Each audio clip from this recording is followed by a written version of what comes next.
Il y a une partie, le TFH5, qui abordait les questions liées à la médecine chinoise, les méridiens, les éléments, sous forme de questions métaphoriques. Et ça a ouvert un monde pour moi, non pas que c'était pas connu, mais le fait de pouvoir poser une question sur un sens, un mot, une signification. Et c'était quelque chose que je pratiquais assez naturellement. Et je me suis rendu compte que c'était possible de le transmettre, non pas en utilisant des significations extérieures comme la symbolique chinoise, mais en utilisant les propres mots des clients en séance et de rebondir sur leur propre vocabulaire qui est très en lien avec leur expérience personnelle, intime. Et j'ai trouvé en fait la pertinence pour moi de ça, c'est d'être dans la carte du monde du patient, du client.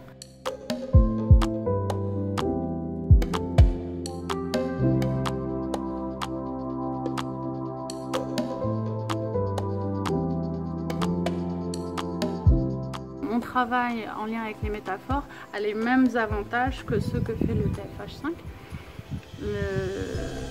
La grande particularité, c'est de capter avec la sensibilité de l'observation physique et puis de l'écoute vraiment sensible, d'avoir cette acuité pour être dans le monde de référence du client.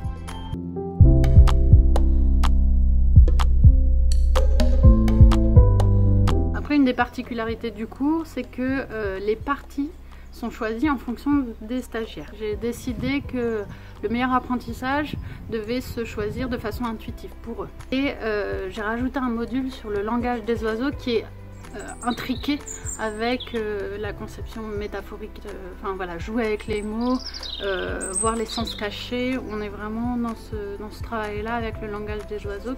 L'approche peut paraître nouvelle entre intuition et mental.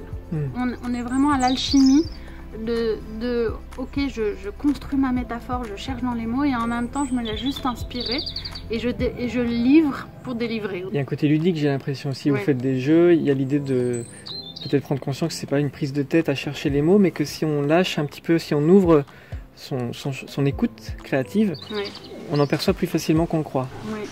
Il y a la dimension ludique est pour moi indispensable. On va dans le physique, on va tester vraiment avec des jeux, des actions, ce qu'on a appris de façon théorique. Et puis il y a une partie qui va être en vidéo, qui va ramener du contenu, mais sous un autre média. Ce ne sera pas moi qui diffuse la formation. Donc je trouve ça intéressant parce que pour les personnes qui sont visuelles ou auditives ou plus kinesthésiques, c'est complet.